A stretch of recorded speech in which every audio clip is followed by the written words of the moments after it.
Salut, je m'appelle Margot Chourlin, j'ai 20 ans et je suis en 3e année en école d'ingénieur à l'ENISE. Après mes 2 ans du cycle préparatoire, j'ai intégré la filière génie civil. Je viens d'un bac scientifique sciences de l'ingénieur. Au début, j'avais pas trop pensé à une école d'ingénieur, mais j'avais pas mal discuté avec mes profs de mes attentes pour mon futur métier. Je voulais concevoir, interagir avec des gens, trouver des solutions à des problèmes et moi alors diriger vers une école d'ingénieur. Parmi les différentes écoles que j'ai pu visiter, que ce soit au travers des salons ou des journées portes ouvertes, c'est l'ENISE qui m'a paru le mieux correspondre à mes attentes. En gros, une école à taille humaine où je pouvais m'épanouir aussi bien scolairement que socialement.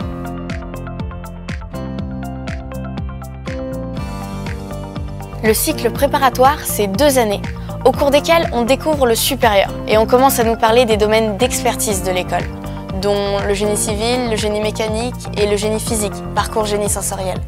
Pendant cette période, on a des cours qui nous permettent de poser les bases du cycle ingénieur. En gros, c'est des maths, de la physique et de la mécanique. Mais on ne fait pas que ça. On a aussi des matières plus techniques qui appartiennent aux différentes filières de l'école.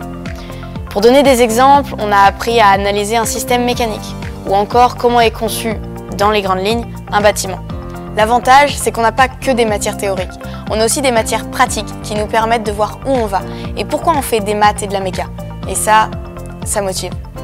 En plus des cours, on a aussi des travaux pratiques. C'est pas mal parce que ça permet de mieux comprendre les cours et de les mettre en application. Pour varier un peu les matières et pour nous apporter une culture générale, on a aussi des cours de langue, de sciences humaines et sociales, de communication, etc. Pour donner un exemple un peu plus concret de ce qu'on peut faire pendant ces cours, on a fait un projet d'ouverture extradisciplinaire en groupe dans lequel on développait des idées sur un sujet de notre choix. Ça permet de rester ouvert d'esprit. Pour ceux qui se posent la question de comment ça se passe en cours, on est par classe de 30 ou par demi-classe pour les TP. Le fait d'être aussi peu, ça permet aux profs de s'assurer que tout le monde a compris. Si on a une question, on n'est pas noyé dans la masse. Le prof peut prendre le temps de nous expliquer. Un des avantages de l'ENISE, c'est de nous proposer d'explorer les différents domaines de l'école pendant le cycle préparatoire par le biais de ce qu'on appelle des électifs. C'est des enseignements d'exploration que l'on choisit parmi génie mécanique, génie physique, génie civil ou encore génie mixte.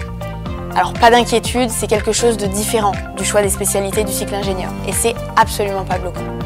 Par exemple, je peux choisir l'électif génie mécanique et au final décider de me spécialiser en génie physique sans que ça pose de problème. L'avantage de ces électifs, c'est que ça permet soit de vérifier son choix de départ, soit, en choisissant génie mixte, de découvrir les différentes filières en ayant un semestre de chaque. Pour clôturer le cycle préparatoire, on a un stage de 8 à 12 semaines à faire en entreprise.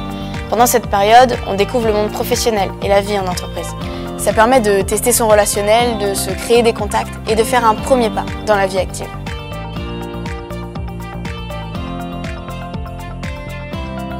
Pour moi, un des points forts de l'ENISE, c'est la diversité des cursus proposés.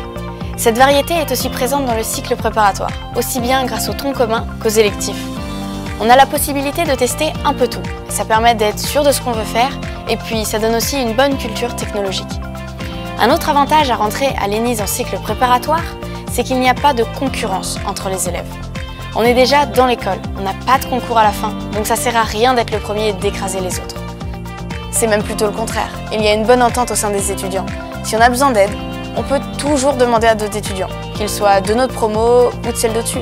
Et on trouvera toujours quelqu'un pour nous donner un coup de main. L'ENISE est une école interne de l'école centrale de Lyon.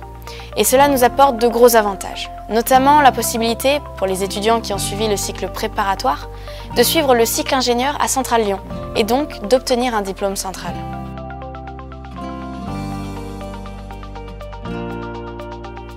On rentre après le bac via le concours GEPI Polytech en s'inscrivant sur Parcoursup. C'est un concours qui se base sur le dossier. Les meilleurs auront un entretien et les autres devront passer une épreuve écrite. En ce qui concerne l'entretien, c'est avant tout un entretien de motivation. On se retrouve face à un jury de 2 personnes, souvent un professeur et un ingénieur, qui vont nous poser des questions sur notre vision du métier d'ingénieur et sur notre volonté d'intégrer l'école. Pour le concours écrit, il y a 2 épreuves, une de mathématiques et une autre de sciences, en fonction de votre option au bac, donc physique-chimie, sciences de l'ingénieur, etc.